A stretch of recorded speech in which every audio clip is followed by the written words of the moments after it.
I know you've endured a lot since you've been here the last 5 years or so.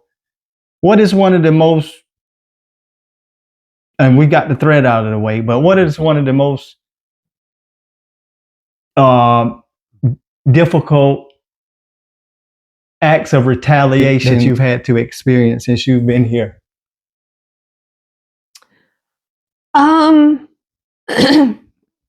Well, I mean, any of the threats that I've had and people saying like, I saw you at the post office today and things like that are difficult.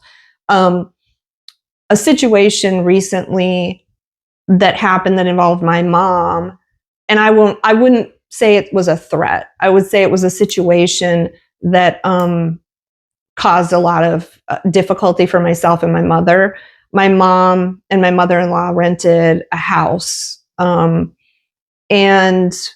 they had rented it for, I think, about 2 years, no problems whatsoever. And the owner of the house doesn't live here, so somebody else in town was managing the property, never had a problem whatsoever.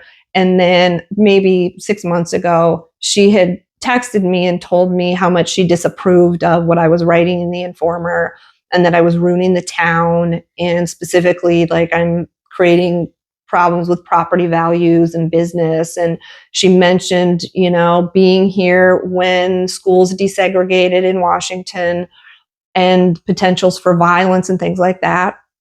And my response to her was, I'd be happy to talk about why I'm writing the Informer and to hear your perspective. I respect that.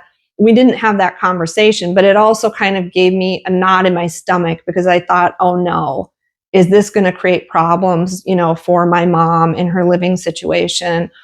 And it did, because it wasn't a couple weeks later that she looked at the lease. My mother-in-law had moved out and moved back to Texas. And then my friend Angela Booker had moved into the house. And, I'd asked the owner and this person who was managing the property, hey, my friend Angela can move in. They said, that's great. I have the text messages. Everything's fine. But we needed to get internet, hooked up.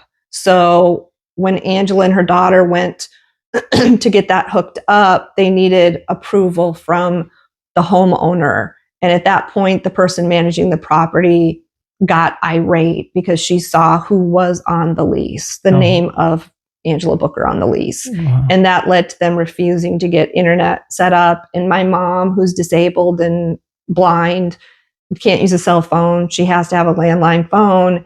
And so I had to move her immediately because she couldn't be without a telephone.